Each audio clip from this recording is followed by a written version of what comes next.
ગઈકાલે મેં તાલાળા પોલીસ સ્ટેશનમાં પોલીસને નિવેદન તથા પુરાવા સાથે બધી વસ્તુ રજૂ કરેલી છે.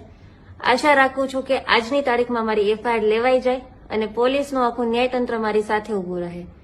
વાત રહી બીજી, તો ગઈકાલે ચેનલો અને સોશિયલ મીડિયામાં અમુક પ્રશ્નો ઉઠાવવામાં આવેલા છે.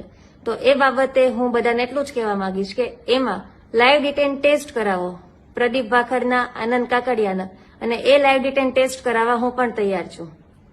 ગઈકાલે ધારાસભ્ય શ્રી જેવી કાકડિયા સાહેબે પણ એવું કીધેલું છે કે અમે અમને ઓળખતા નથી, આનંદ કાકડિયા અમને ઓળખતો નથી, કે અમારે એની સાથે વાતચીત નથી થતી. હા, જેવી કાકડિયા સાહેબ, તમે અમને નથી ઓળખતા, અમે તમને ક્યારેય મળેલા પણ નથી, પણ તમે આનંદભાઈને તો પૂછો કે એ અમને ઓળખે છે, એણે અમારી સાથે વાત કરી છે કે નહીં. અમારી પાસે બધા પ્રૂફ છે. જો આનંદભાઈ અમને નથી ઓળખતા તો 6 જુલાઈ રવિવારે 10:18:51 મારા મમ્મી ઉપર ફોન આવેલો, તો એમણે શું વાત કરેલી? જો એ અમને ઓળખતા જ નથી તો આટલો બધો ફોન ચાલુ રાખવાનો મતલબ શું? આવા તો કેટલા બધા પ્રૂફ છે કે એમણે ફોન કરેલા છે, વાત કરેલી છે. બીજી વસ્તુ, જો એ અમને નથી ઓળખતા તો ઓફિસે બોલાવીને મારા મમ્મીને અને મારા પતિને પૈસા લેવા માટે શું કામ કહે છે? પેલા 1,40,000 આપ્યા, પછી 25,000 આપ્યા, તો શું આ પૈસા એમણે સેવા કરવા માટે આપેલા છે? આ પણ એક પ્રશ્ન છે. બીજી વસ્તુ, 750 ગ્રામ ગાંજો જે વેચ્યો છે મારા પતિએ અને પ્રદીપ ભાખરે, તો એ કોના કહેવાથી કોના માણસને વેચ્યો છે એ પણ તમે જરી કંઈક આનંદભાઈને પૂછી લેજો. આ બધા જ પ્રશ્નો અમારી પાસે ઉભા થાય છે, તો તમે આનો પણ જવાબ આપો. અને જે દિવસે હું કસ્ટમ એરપોર્ટ ઉપર પકડાણી, તો એ દિવસે મને ત્યાં કોઈ પૂછપરછ કરવામાં નથી આવેલી. ખાલી મને એટલું પૂછ્યું છે કે આ બેગમાં શું છે અને આ બેગ કોની છે. એ ટાઈમે મેં બધાના નામ પણ આપેલા હતા. આ બેગમાં શું છે મને ખબર પણ નહોતી.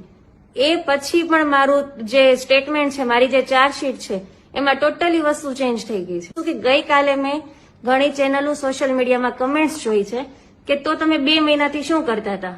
તો ભાઈ, જે છોકરી 2 મહિના જેલમાં જાય એના પરિવાર ઉપર શું વીતે એ એના પરિવારને જ ખબર હોય. હું અંદર 2 મહિના જેલમાં કેવી રીતના રહી છું, મારી ઉપર શું વીતી છે એ મને જ ખબર હોય. અને અંદર હું મજબૂર હતી, અંદરથી હું કોઈ અવાજ ન ઉઠાવી શકું. અને એ અંદર મેં જે 2 મહિના સ્ટ્રગલ કર્યું છે અને બહાર આવીને મારામાં જે હિંમત અને તાકાત આવી છે, આ એનું જ પરિણામ છે કે અત્યારે મેં અવાજ ઉઠાવ્યો છે અને આ બધાની સામે મેં લડત ચાલુ કરી છે.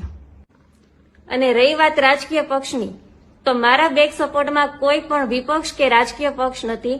હું પણ ભાજપ સાથે સંકળાયેલી છું, મારી વિચારધારા પણ ભાજપ સાથે સંકળાયેલી છે, અને મારે કોઈ વિપક્ષની પણ જરૂર નથી કે નથી મારે ભાજપ રાજકીય પક્ષની જરૂર. મારી લડત મારી છે, કેમ કે મારી લડત વ્યક્તિ સાથે છે, કોઈ પક્ષ સાથે નહીં. આનંદ કાકડિયા અને પ્રદીપ ભાખર એક વ્યક્તિ છે, કોઈ પક્ષ નથી.